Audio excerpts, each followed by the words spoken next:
ማንን ምን እንጠይቀሎ? ከሳሽ ማማስናቀች አበበ ይባላሉ። የ82 ዓመት አዛውንት ናቸው። ኗሪነታቸው በአቃቂ ቃሊቲ ክፍለ ከተማ ወረዳ 2 ነው። መስከረም 20 2015 ዓ.ም አንድ ግለሰብ መጥተው ከግቢያቸው ያለ አንድ ቤት በማፍረስ ቦታው ላይ ግንባታ ያከናውናል። ምንድነው የተፈጠረው? አረ በህግ ብለው የመንግስት ነው መንግስት እንድሰራ ፈቅዶልኛል ይላል። ይህንኑ ቅሬታቸውን ለወረዳው ቢያቀርቡ ልክ ነው መስራት ይችላል ብሎ ምላሽ ይሰጣቸዋል። ወረዳው ወደ ክፍለ ከተማም ቢሄዱ መፍትሄ ያጣሉ። በመጨረሻ ወደ ፌደራሉ የመጀመሪያ ደረጃ ፍርድ ቤት ይሄዳሉ። በወረዳውና በክፍለ ከተማው አመራሮች ይግባኝ እየተጠየቀበት ግለሰቡም እያስፈራራ መፍትሄና ፍትህ አጣው ሲሉ መስከረም 27 2018 ዓ.ም በልጃቸው በወይዘሮ ሰላማዊት ፍቃዱ አማካኝነት በዚሁ በሸገር ማንም እንጠይቅሎ ዝግጅታችን ቅሬታ ያቀርባሉ። የፍርድ ቤት ውሳኔ ኖሮ ለምንድነው እልባት እንዲያገኝ ያላደረጋችሁት ወይም ያላስፈጸማችሁት ስልም የአቃቂ ቃሊቲ ክፍለ ከተማ የቤቶች አስተዳደር ጽህፈት ቤት ኃላፊውን አቶ ኃይለ ማርያም አበራን ጠይቂያቸው ነበር። አልመጣልንም አልደረሰልንም ብለው ነበር። በኋላ ላይ በዚህ መካከል ላይ ይግባኝ ስለተጠየቀ በፍርድ ቤት ጉዳይ የተያዘ ደግሞ ወደ ሚዲያ የሚቀርብ አለመሆኑ መልሼ በአየር ላይ እንዲውል አላደረኩኝም። ሆኖም ጉዳዩን ስከታተል ነበር። ታህሳስ 8 2018 ዓ.ም ለታህሳስ 14 እንዲያስፈጽሙ የፍርድ ቤት ውሳኔ መሰረት አድርጌ የክፍለ ከተማውን የቤቶች አስተዳደር ጽህፈት ቤት ኃላፊን አቶ ኃይለ ማርያምን ደግሜ ጠይቂያቸው ነበር። አይ አሁን የመጨረሻ ስለሆነ ማስረከባችን ግድ ነው ሲሉ ምላሽ ሰጥተዋል። ግን ይላሉ የክፍለ ከተማው የቤቶች አስተዳደር ጽህፈት ቤት ኃላፊ፣ ግን ወርደ ብታየው ኖሮ ግለሰቡ ያን ሁሉ ገንዘብ አውጥቶ የገነባው ቤት ብታየው ጥሩ ነበር አሉ። ትላንትና ህዳር 14 2018 ዓ.ም ከብዙ ግብግብ በኋላ ይላሉ አድማጫችን ወይም ቅሬታ አቅራቢዋ ወይዘሮ ሰላማዊት፣ ከብዙ ግብግብ በኋላ ቤታችንን ተረክበናል። ቤታችንን እንድናገኝ ላደረገው ፍርድ ቤት የፍርድ አፈጻጸሙን ደግሞ ተከታትሎ እልባት የሰጡ የፌደራሉ የፍርድ አፈጻጸም ባለሙያዎችን እንዲሁም ፖሊስን እጅግ አድርገን እናመሰግናለን። በወረዳና በክፍለ ከተማ የሚገኙ አመራሮች እምቢኝ የለንም ስብሰባንም ቢሉም አስገድደው ቤታችን እንዲመለስ አድርገውልናል ብለዋል። ዛሬ እንዴት እንደነበረ እናንተ እንድትሰሙ ደውዬ ጠይቄያቸዋለሁኝ ወይዘሮ ሰላማዊት ጋር። ጤና ይስጥልኝ ወይዘሮ ሰላማዊት፣ እንደምናደሩ? እግዚአብሔር ይመስገን ደህና ነኝ። ወይዘሮ ሰላማዊት መስከረም 27 ማክሰኞ ጠዋት የፍርድ ቤት ውሳኔን አለማስፈጸምን መነሻ አድርገው ቅሬታ አቅርበው ነበር። አቅርቤ ነበርው። የእናንተን ቤት እናንተ በሌላችሁበት እናታችሁ ብቻ በነበሩበት ጊዜ የመጡ ግለሰብ የቤት ቁጥር ቀይሮ ወረዳው የሰጣቸውን ቤት አይመጥነኝም ብለው ቤቱን አፍርሰው ሲገነቡ ኧረ በህግ ቢባሉ እንኳን እምቢ ያሉ የተባሉ ግለሰብ ነበሩ።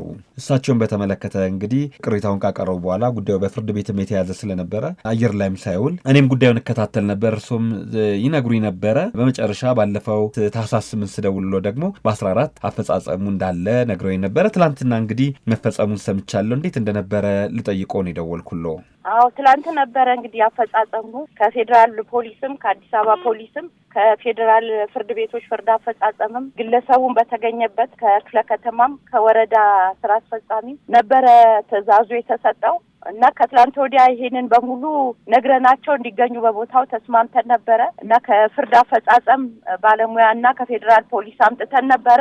እዛ ከደረስን በኋላ ትንሽ አስቸጋሪ ሁኔታ ስልካቸውን ዘጋግተውብን ለመፈጸም ትንሽ በቃ የአስቸጋሪ ሁኔታ ነበር የገጠምን። መጨረሻ ላይ ግን በወረዳ ሄደን የሆነ አስገዳጅ ነገር ሲደረግ መጨረሻ ላይ ስልካቸውን ከፍተው እንዲመጡ አድርጓል የሚመለከታቸውን አካላት። በዛ ምንድን ነበር አስገዳጅ ነገር የተደረገው? የሚመለከታትን አንድ ባለሙያ በቃ እንድትታሰር አይነት ነገር ሲደረግ ሁሉም ስልካቸውን ከፍተው ያንን ሲያውቁ እንደገና ባለሙያውን ሊልኩልን ችሏል። ይሄ ሁሉ እንግዲህ እንዲፈጸምልን ያደረገው በፌደራል ፍርድ ቤቶች ፍርድ አፈጻጸም ዳይሬክቶሬት የነበረውን ሁኔታ ሲሰማና ከፌደራል ፍርድ ቤት ከፌደራል ፖሊስም የመጣች አንድ ባለሙያ አለች። እነሱ ናቸው ይሄን ሁሉ ትልቅ ነገር ሊፈጽሙልን የቻሉት። የነበረው ሁኔታ ትንሽ ጠንከር ያለ መሆኑን ሲረዱ ስልካቸውንም ዘግተው የነበሩትና ለመምጣትም በቦታ ላይ ያልነበሩ በሙሉ ናቸው የመጡት። ትላንትና እዛው አፈጻጸም ላይ ሆነው የክፍለ ከተማም የወረዳ አመራሮችን ሲያጡ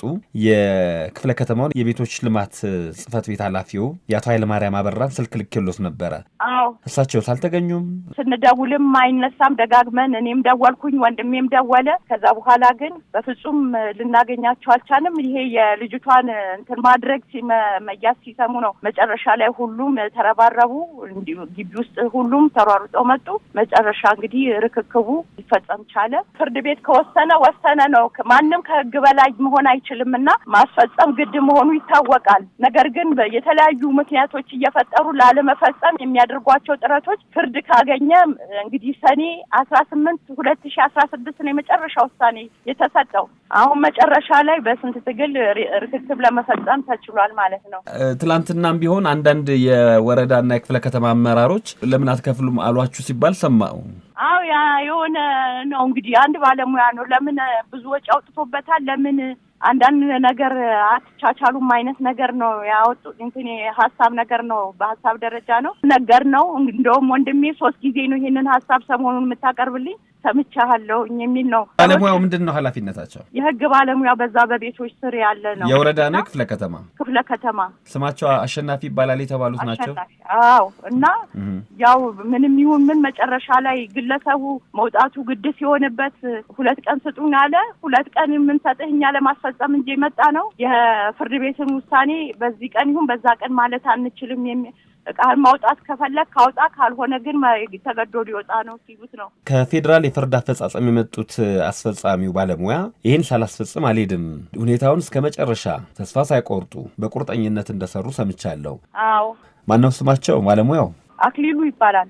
እዛው ቁጭ ብለን እነሱ መጥተው ከደረሱ በኋላ ለማስረከብ በሚደረግ ጥረት ውስጥ እነሱ በፍጹም ስልካቸውን አጠፉ። አድርጓቸውን ነገሮች ሰውየውም ቆሞ ስልክ ሲደዋወላየን የሚደረግ ነገር እንዳለ ተረዳ። ተነስተን ወረዳ ነው የሄድነው። ወረዳ ስንሄድ ስራ አስፈጻሚዋም የለችም ተባለ። ከዚህ በፊት የምትመጣው ባለሙያ ማን ነበር የሚመጣው እዛ ሲላት እኔ ነኝ ስትል በእንግዲህ ፖሊስ ያዝልኝ አስገባት ምናምን ብሎ ነው። ከዛ በኋላ ዛሬ ግድ ለመፈጸም ነው የመጣው፣ ሳልፈጽም አልመለስም ስራዬ ነው ብሎ ነው። መጨረሻ ላይ እሷን በመኪና ተደርጎ ወደ ክፍለ ከተማ ስትሄድና እሷ መያዟን ሲሉ ነው ሌሎቹም በቃ የማይቀር ነገር ግዴታ መሆኑን ሲያውቁ እንዲፈጸም ምክንያት የሆነው። እንግዲህ እኔ ከማክሰኞ መስከረም 27 2018 ዓ.ም ጀምሮ እርሶ ያኔ ነው ያው ቅድም እንዳልኩት ቅሬታውን ያቀረቡት። ከዛ ጊዜ ጀምሮ እርሶና ወንድሞ ጉዳዩን ከወረዳ እስከ ክፍለ ከተማ እነዚህ የመንግስት አካሎች ደግሞ አላስፈጽምም ሲሉ እምቢ ሲሉ ደግሞ በፍርድ ቤት ከመጀመሪያው ደረጃ ፍርድ ቤት እስከ ሰበር የሄዳችሁበት ርቀት መብትን ለማስከበር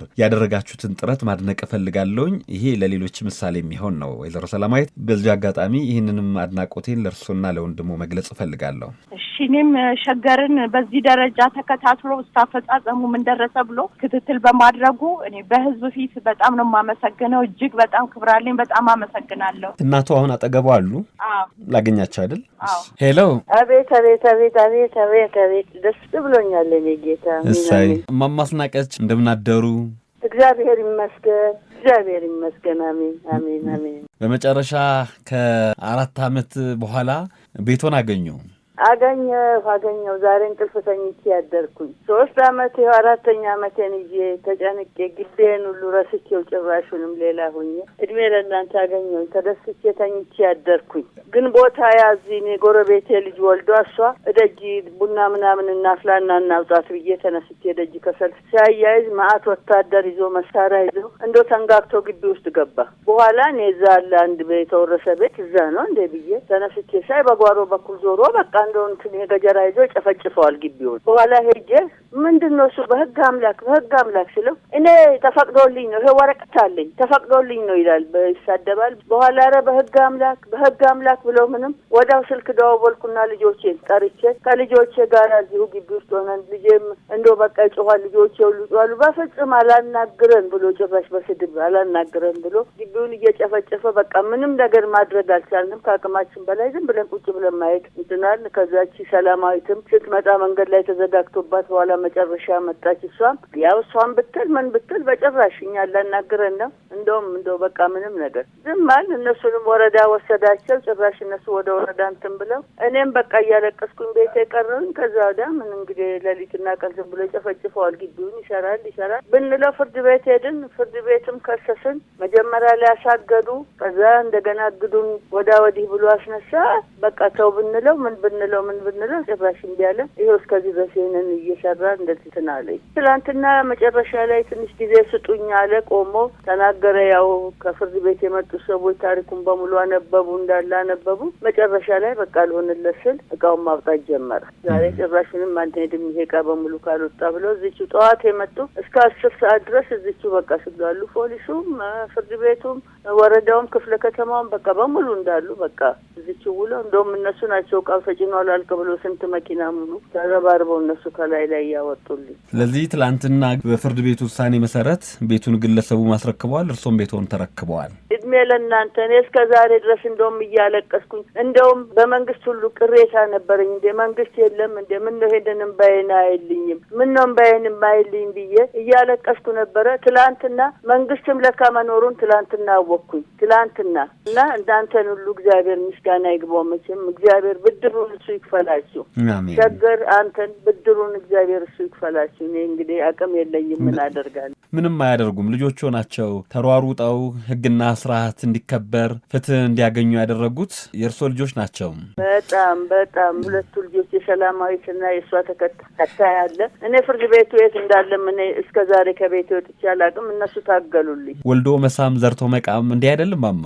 በጣም በጣም በጣም እንጂ እንደሆነ እንግዲህ እኔ የ82 ዓመት ሴትዮ ከቤት ውስጥ እያንገላታኝ ከቤት መውጣት አልችልልኝ። ጠዋት ቤተ ክርስቲያን ሄጄ ሰው ወደ ቤቱ ሲሄድ እኔ እስከ 4 እስከ 5 ሰዓት እዛች እያለቀስኩ ቆይቼ ነው የምመጣው። የራሴ ግቢም አልመሰለኝም። ትላንትና ነው ቤቴና ግቤ መሆኑን የሚያወቅኩት ትላንትና ነው። ማማ አስናቀች ቤቱን ስላገኙ ደስ ብሎኛል። እድሜና ጤና ይስጦ። እኔም አመሰግናለሁኝ። መልካም ጊዜ ይሁንልዎ። አሚን አሚን አሚን። እግዚአብሔር ይስጥልኝ። አመሰግናለሁ። አንተንም አመሰግናለሁ።